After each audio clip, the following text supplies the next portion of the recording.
오늘 히브리서 11장 17절로 19절 말씀을 통해서 아브라함의 부활신앙이라고 하는 제목으로 하나님 말씀 증거하겠습니다. 믿음으로 사는 삶 시리즈 31번째 시간입니다.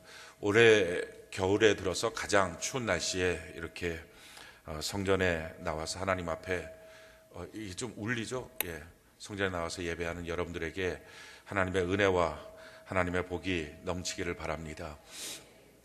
우리가 교회에서 가장 자주 사용하는 단어가 있다면 복이라고 하는 단어와 형통이라고 하는 단어입니다.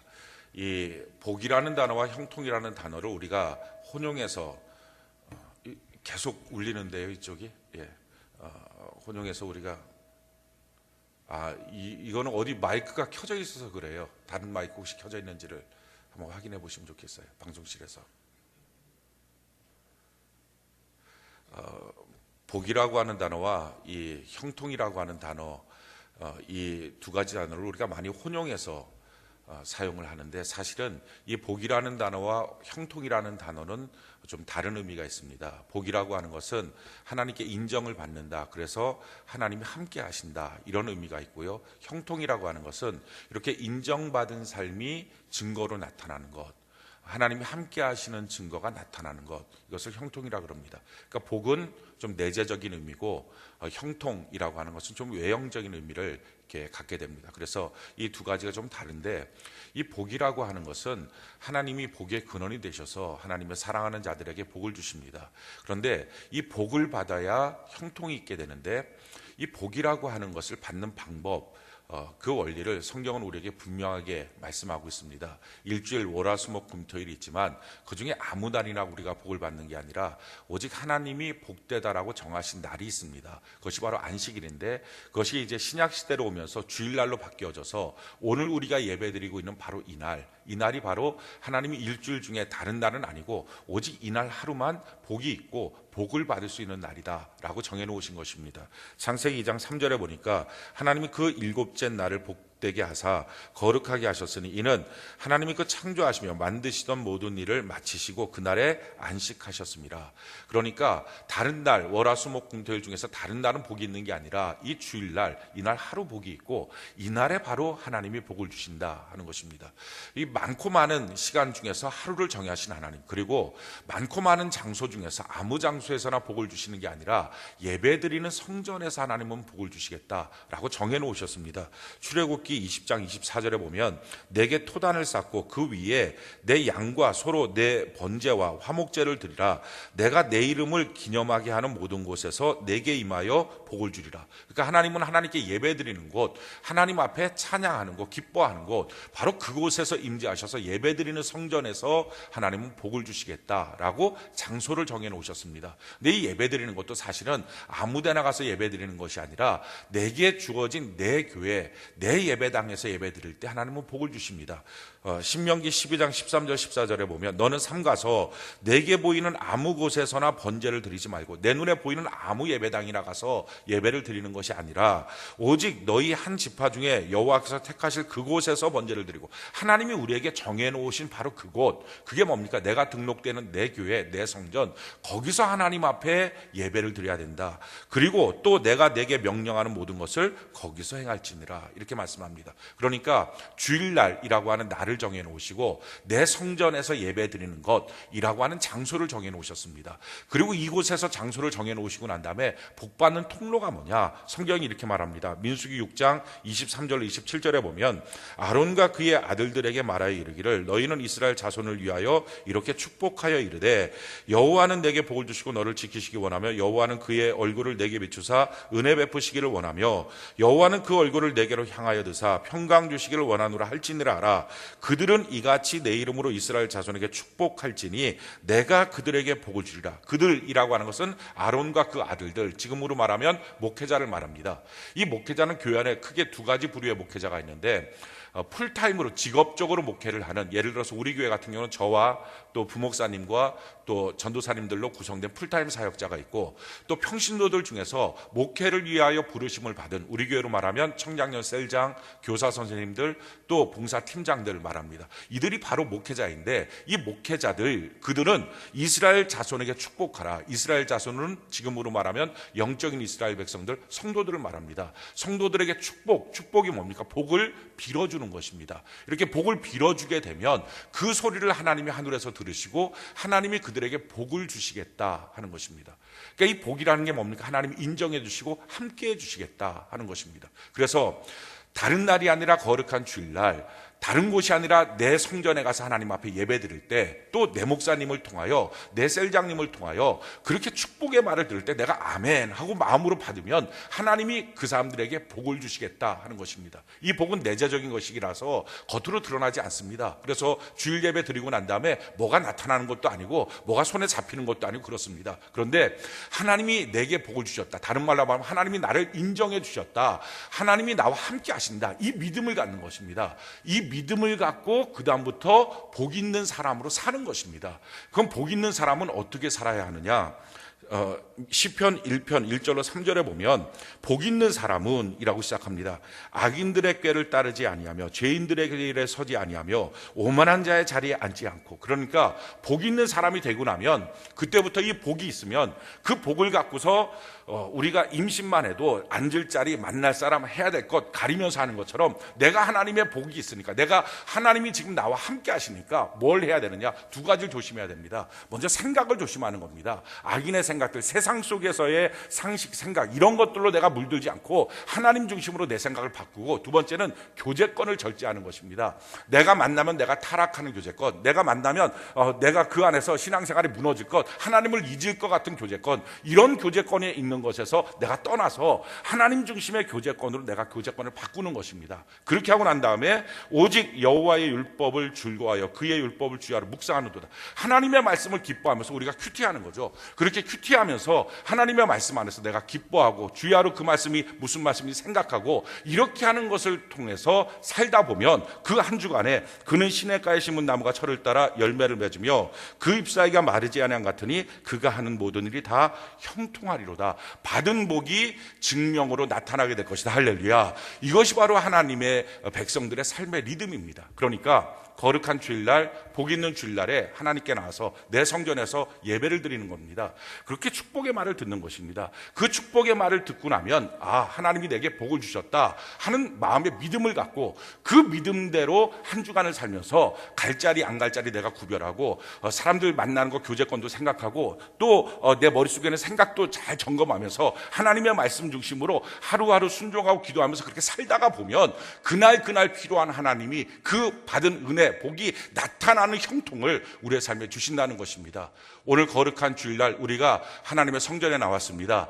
저와 여러분들이 다 하나님의 복을 받기를 바랍니다. 그래서 이번 한 주간 하나님이 함께 하심의 증거가 나타나는 형통의 삶이 넘치기를 예수님 이름으로 축원합니다. 자, 그런데 우리가 주님 앞에 나왔는데 나와서 드리는 이 예배가 헛수고가 되면 안 됩니다. 하나님은요, 하나님이 받으시는 예배를 원하십니다. 하나님이 연락하실 수 있는 예배를 원하십니다. 이 연락하시는 예배가 바로 성경이 말하는 흠없는 번제물, 흠없는 예배입니다. 자, 흠없는 예배, 주일날에 우리가 어떻게 하나님 앞에 드릴 것이냐? 성경은 그 흠없는 예배가 무엇인지를 우리에게 설명해 줍니다. 이사야 58장 13절 이하에 보면 만일 안식일에 내 발을 금하여 내 성일에 오락을 행하지 아니하고 안식일을 일컬어 즐거운 날이라 여호와의 성일을 존귀한 날이라 하여 이를 존귀하게 여기고 내 길로 행하지 아니하며 내 오락을 구하지 아니하며 내 사사로운 말을 하지 아니하며, 이렇게 말합니다. 그러니까 안식일, 이 주일날은 어떻게 지내야 되느냐? 제일 처음에 내 발을 금하여 라는 것입니다. 성지순례를 가면 예루살렘에서 유대인 지구가 있습니다. 유대인들만 살고 있는 지구가 있는데, 이 유대인 지구에 들어가면 금요일날 오후부터 참 특이한 걸 보게 됩니다. 금요일날 저녁부터 토요일날 저녁까지가 유대인들의 안식일인데, 저녁 되기 전에 한 4시쯤이 되면 그 까만 모자 쓰고 까만 옷을 입고 이렇게 옆에 술을 달고 이마에도 술을 달고 있는, 그 수염 기르고 있는, 그 성경에 보면 그렇게 너희가 하나님의 말씀을 항상 청종하라 하는 말씀 그대로 지금 따르고 있는 사람들, 이 사람들이 이제 종교경찰인데, 성경에서 우리가 볼 수 있는 사람들이 바로 바리새인들입니다. 그들이 있는데, 그들이 다니면서 길거리에 다니면서 시장통 이렇게 다녀요. 그러면서 그 유대인 그 밀집 지역에 가면 그들이 금요일날 오후 4시만 되면 샤밧 하고 외쳐요. 이 샤밧 이게 무슨 소리냐면은 멈춰 이거예요.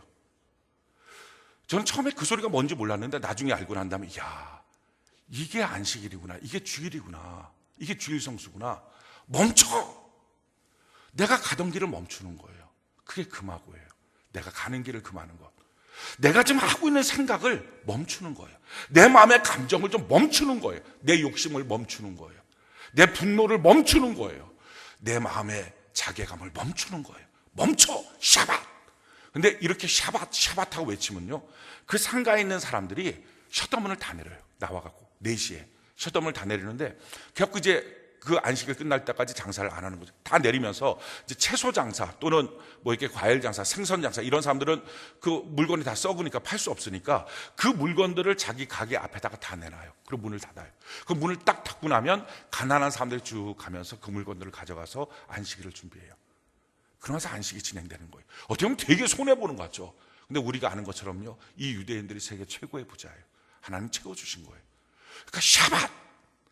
어떻게 우리가 예배를 드려야 되느냐, 어떻게 드릴 때 하나님이 흠없는 예배로 우리를 받아주시느냐, 내가 지금 멈춰서 해야 돼요.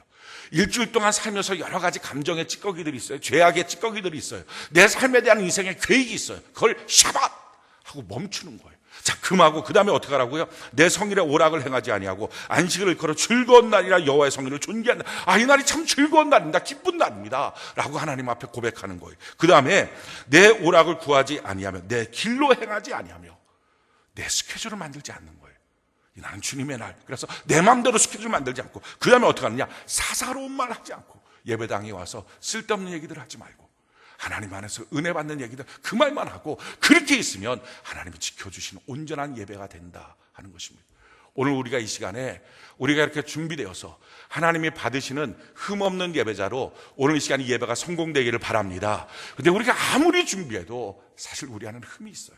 그래서 필요한 건 뭐냐면 예배 시간마다 성령 하나님을 초청하고 사모하는 거예요. 의지하는 거예요. 성령님 인지하셔서 머리부터 발끝까지 기름 부어주어서 우리의 부족한 걸 채워주시고 영적 예배자로 세워주시는 은혜가 있기를 바랍니다. 그래서 저와 여러분들이 오늘 이 시간 이 예배가 하나님 앞에 온전히 드려져서 하나님의 복을 받고 한 주간 복받은 증거인 형통이 나타나는 은혜가 있기를 바랍니다. 우리의 길을 하나님이 인정해 주시고 우리와 하나님이 함께하여 주셔서 그렇게 주일날 복을 받고 나면요, 다른 손에 잡히는 건 없는데 한 가지가 달라져요. 월요일 날부터 아침에 딱 일어나서 큐티를 할 때 이 마음이 드는 거예요. 하나님 저 아시죠? 그게 드는 거예요. 기도하는데요, 하나님 저 아시죠? 근데 그 믿음이 생기고 나면요, 얼마나 기도에 힘이 있는지 몰라요. 말씀이 얼마나 내 말씀이 되는지 몰라요. 그게 바로 복이에요. 그 복을 갖고 우리의 인생에 스케줄이 있잖아요. 그 스케줄에 하나님, 여기서 하나님이 도와주셔야 됩니다.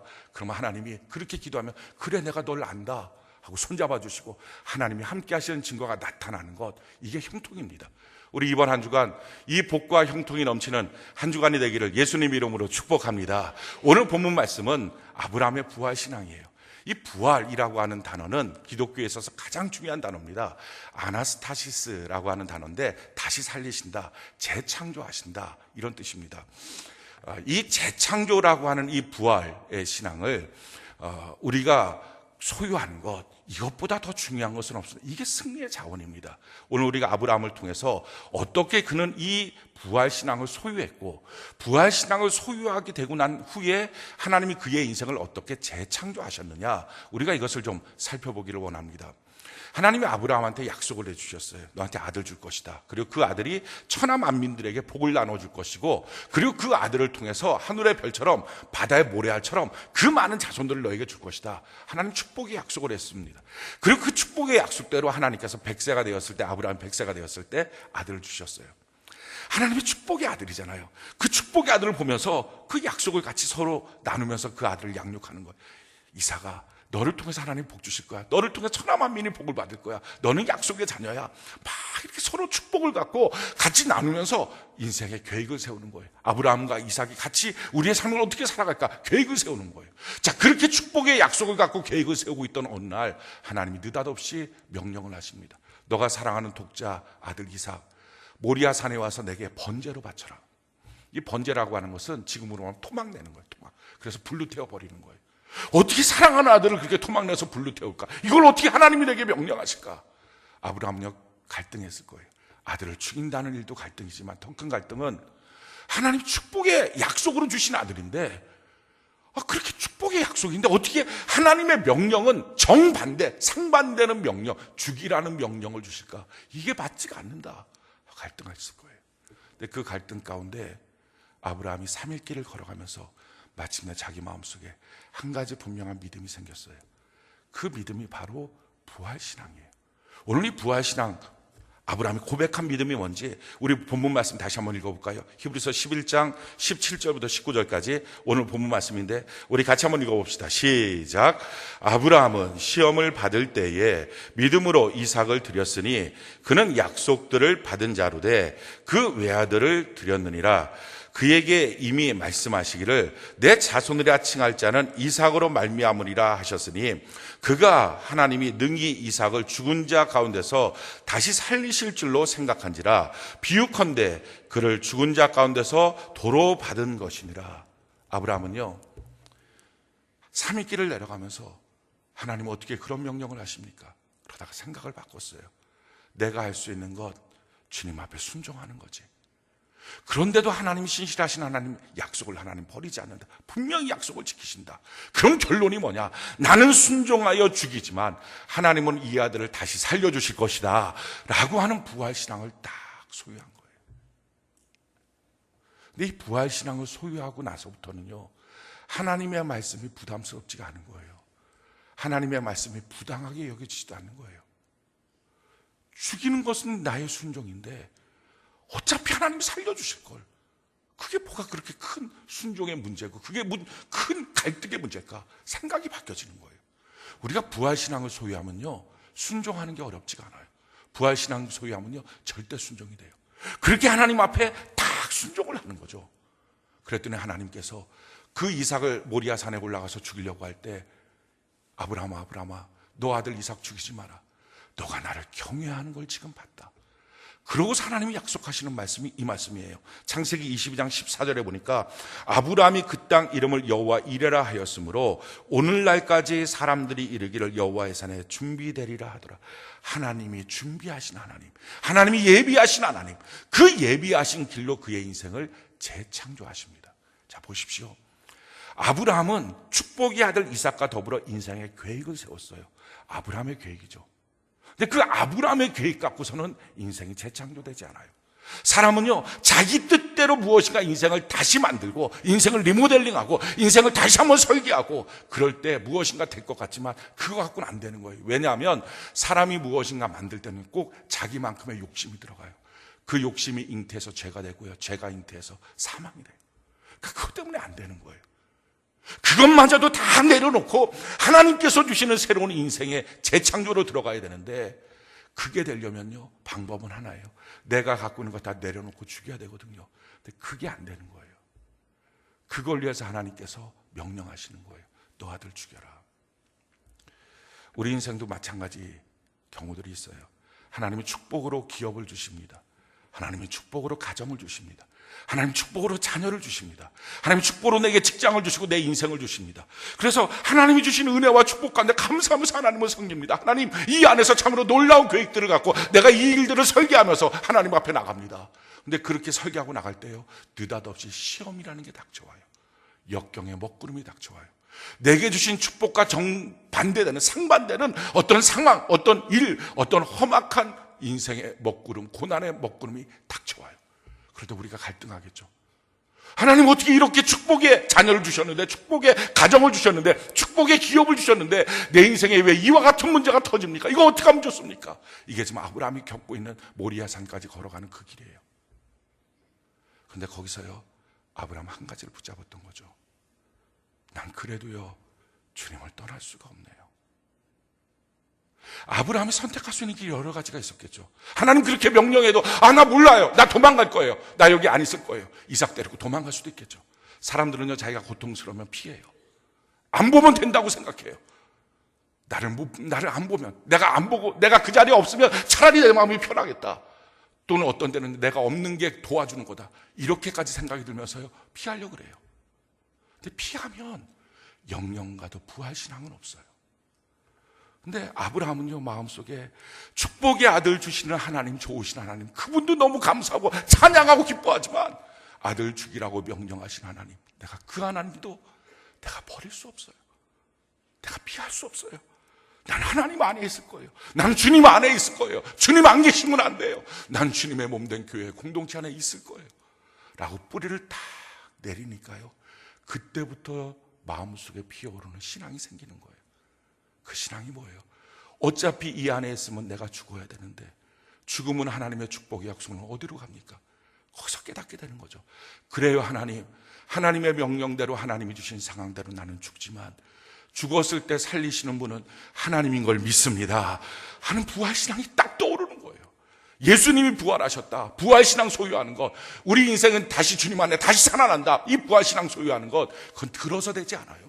지식으로 하는 게 아니에요. 우리에게 주신 축복의 약속이 있어요.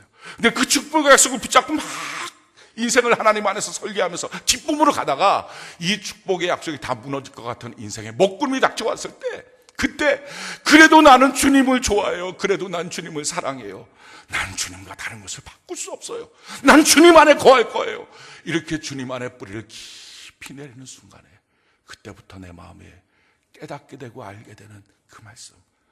그래요, 주님, 예수님 죽었다가 다시 살린 것처럼 나도 내가 할 수 있는 순종은 절대 순종, 죽는 건데 죽었을 때 살리실 분 하나님 걸 믿습니다. 내가 주님 떠나서 무엇을 합니까? 이렇게 고백하는 순간에 마음에서부터 부활신앙이 생기는 거예요. 성경이 이렇게 말합니다. 고린도서 15장 20절로 23절에 그러나 이제 그리스도께서 죽은 자 가운데서 다시 살아나사 잠자는 자들의 첫 열매가 되셨도다. 사망이 한 사람으로 말미암았으니 죽은 자의 부활도 한 사람으로 말미암는다. 아담 안에서 모든 사람이 죽은 것 같이 그리스도 안에서 모든 사람이 삶을 얻으리라. 그래요, 아담 안에서 아담의 본성대로 살았던 우리, 죄악의 본성대로 살았던 우리는 죽어야 돼요. 이게 완전히 처리돼야 돼요. 그럴 때 그리스도 안에서 새로운 삶이 시작되게 될 줄로 믿습니다. 그런데 완전히 죽고 새로운 삶으로 시작되는 이 과정, 이게 바로 부활인데, 죽어야 사는데 사람들이 누가 죽고 싶어 합니까? 죽을 것 같은 환경이 몰려왔을 때 누가 거기서 가만히 있으면서 그래요, 나는 죽을 거예요 하는 사람이 누가 있습니까? 본능적으로 도망치기 원하고, 본능적으로 대항하기 원하고, 싸우기 원하고, 자기가 갖고 있는 모든 자원을 동원해서 살궁질을 하지 않겠습니까? 그렇게 해서 이리 피하고 저리 피하고, 이리 도망가고 저리 도망가고, 이 수를 내고 저 수를 내도 해결이 안 되는 거예요. 또다시 갈등, 또다시 갈등이에요. 왜 하나님이 우리에게 이렇게 하십니까? 내 육신의 본성이 처리돼야 되니까, 내 죄악의 본성이 처리돼야 되니까, 아담의 본성이 다 죽어야 그리스도 안에 새로운 삶이 시작될 수 있으니까. 근데 그걸 할 수 있는 사람은 누구냐? 누구가 가능하냐? 그러나 각각 자기 차례대로 되니, 아무나 되는 게 아니라 그러나 각각 자기 차례대로 되니, 먼저는 첫 열매인 그리스도요, 다음에는 그가 강림하실 때 그리스도에게 속한 자라. 우리가 주님 안에 속한 자 되는 은혜가 있기를 바랍니다. 그게 주님 안에 뿌리 내리는 거예요. 우리 주님은요, 좋을 때만 주님이 아니고요, 인생의 역경에 먹구름이 와도 주님이에요. 살려준다고 할 때만 주님이 아니고요, 너 죽어라 할 때도 주님이에요. 내게 복을 주실 때만 주님이 아니고요, 내 인생의 복된 약속들이 무너질 때도 주님이에요. 그렇게 주님밖에 없다고, 내가 주님 안에 속해 있다고 붙잡는 순간에 남들이 가르쳐주지 않아도, 지식으로 배우는 게 아니라 마음속에서부터 주님 안에 거하는 자만이 고백되고 깨닫게 되는 믿음인 거예요. 그래요, 주님, 나는 주님 안에 죽지만 주님은 나를 다시 살려줄 걸 믿습니다. 이게 고백이 되는 거예요. 이렇게 부활신앙을 소유하고 나면요, 그때부터 마귀를 이겨요. 아무것도 아닌 거예요. 마귀의 공격이 뭐냐? 히브리서 2장 14절로 16절에 보면 자녀들은 혈과 육에 속하였음에 그도 또한 같은 모양으로 혈과 육을 함께 지니심은 죽음을 통하여 죽음의 세력을 잡은 자 곧 마귀를 멸하시며 또 죽기를 무서워함으로 한평생 매여 종로를 타는 모든 자들을 놓아주려 하심이니 이는 확실히 천사들을 붙들어 주려 하심이 아니요 오직 아브라함의 자손을 붙들어 주려 하심이라. 마귀가 갖고 있는 것은요, 죽음의 열쇠, 그리고 죽기를 무서워해서 종살이 하는 거예요. 너 이러면 죽어. 너 이러면 망해. 너 이러면 가정 끝나. 너 이러면 사업장 끝나. 너의 삶은 끝나가. 이거 갖고 마귀가 갖고 있는 거예요. 이렇게 환경 속에서 그렇게 도전하니까요. 그 죽음 앞에서 사람들이 흔들려요. 그 죽음 앞에서 먼저 자기만 봐요. 그러다 보니까 자기 것만 챙겨요. 남이 안 보여요. 그러다 보니까 사람이요 점점 더 비열해져요. 본질을 잃어가요. 하나님을 향한 신앙도 잃어가요. 믿음도 흔들려요. 하나님 어떻게 나한테 이러시냐고 원망까지 생기기 시작해요. 자, 이렇게 막 흔들리게 만드는 거, 이게 마귀예요. 그래서 영적으로도 죽고 육적으로도 죽고 가정도 죽고 다 죽게 만드는 거. 그런데요, 우리가 부활신앙 소유하면 널 죽인다, 그 말이 왔을 때 그게 위협적이지 않아요. 그래요, 하나님, 내가 할 수 있는 것 지금 여기서는요 다 내려놓는 거네요. 내가 할 수 있는 것, 내가 죽는 거네요. 내가 할 수 있는 건 내가 더 낮아지는 거네요. 하나님, 그러나 이와 같은 나를 살리실 분은 주님밖에 없음을 믿습니다. 나는 주님 안에 있겠습니다. 그렇게 하니까 우리의 신앙과 우리의 삶을 도전하는 마귀 역사 이길 수 있는 거예요. 그래서 마침내 이렇게 고백하는 거죠. 고린도전서 15장 55절 58절에 사망아 너의 승리가 어디 있느냐, 사망아 내가 쏘는 것이 어디 있느냐. 사망이 쏘는 것은 죄의 권능 율법이라. 우리 주 예수 그리스도로 말미암아 우리에게 승리를 주신 하나님께 감사하노니 그러므로 내 사랑하는 형제들아 견실하며 흔들리지 말고 항상 주의 일에 더욱 힘쓰는 자들이 되라. 이는 너희 수고가 주 안에서 헛되지 않은 줄 압니다. 어떤 역경의 먹구름이 몰려왔을 때 흔들리지 않고 견실하고 견고하게 주님 안에서 그 신앙이 순수해지는 거예요. 사랑하는 성도 여러분, 하나님 우리에게 축복의 약속을 주십니다. 하나님 우리에게 축복의 가정을 주시고요, 축복의 자녀를 주시고요, 하나님 우리에게 축복의 사업장과 축복의 직장을 주셨습니다. 내 인생 축복으로 하나님은 예정해 놓으셨습니다.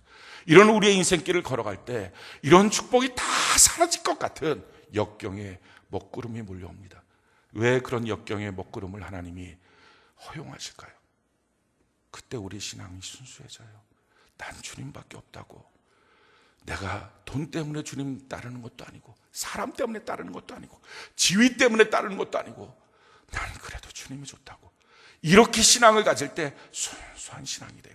그 순수한 신앙 안에서 마침내 우리의 삶을 다시 살리실 하나님을 믿기 시작해요. 신앙도 순수해지고 삶도 정직해지고 하나님 안에서 자기 욕심 부리지 않고 그거 내려놓고 믿음 안에서 다시 회복이 되는 그런 길을 걸어갑니다. 아브라함이 그 3일길 모리아산을 걸어가면서요, 그 하나님 부활신앙을 소유할 때 그때부터 그의 인생, 자기가 설계하는 인생이 아니라 하나님이 예비하신 여호와 이레의 축복의 삶을 살게 됩니다. 할렐루야. 이것이 성도들이 살아야 될 삶의 모습입니다. 지난 한 주간에 우리가 겪었던 많은 일들이 있을 것입니다. 큰 폭풍우, 어떤 사람 작은 폭풍우. 근데 이런 폭풍우들 가운데 왜 이런 문제가 생겼을까요? 생각해봤자 소용없습니다. 거기선 답이 없습니다. 아브라함이 내려가면서 계속 하나님 왜 내게 이런 명령하시나, 왜 내게 이런 명령, 그 얘기해봤자 소용없습니다. 거기서 우리가 붙들 건 딱 한 가지입니다. 나는 어떤 상황에서도 나는 주님을 붙들겠습니다. 할렐루야. 주의 몸된 교회 공동체 안에 난 뿌리를 내리겠습니다. 죽어도 살아도 나는 주님밖에 없습니다. 라고 주님 앞에 바짝 엎드리는 거예요. 내가 할 수 있는 것 내려놓고 포기하고 죽는 것밖에 없네요. 그러나 주님의 축복의 약속이 아직 남아 있습니다. 주님은 살려주실 걸 믿습니다. 나는 내려놓지만 하나님은 다시 회복시킬 것을 믿습니다 하는 부활신앙이 자기의 믿음으로 딱 되는 순간부터 자기의 인생이 견고해져요. 흔들리지 않아요. 그 전까지는요, 사람 따라서, 사람의 시선 따라서, 말 따라서, 환경 따라서 이거 했다 저거 했다, 이리 뒤치 저리 뒤쳐, 얼마나 바람 따라 다니는 혀처럼 날아다니는지 몰라요. 사랑하는 성도 여러분, 우리가 그렇게 여기서 힘들면 절로 날아가고 여기서 힘들면 절로 날아가고 그런 인생 아니라 힘든 것을 허용하신 하나님 앞에 뿌리 내리고 부활신앙 이번 기회에 소유하고 믿음의 장부가 되어서 마침내 영혼이 잘된 같이 범사가 잘되고 간건케 하시는 하나님의 은혜와 복 형통을 누리는 우리 모두가 되기를 예수님 이름으로 축원합니다.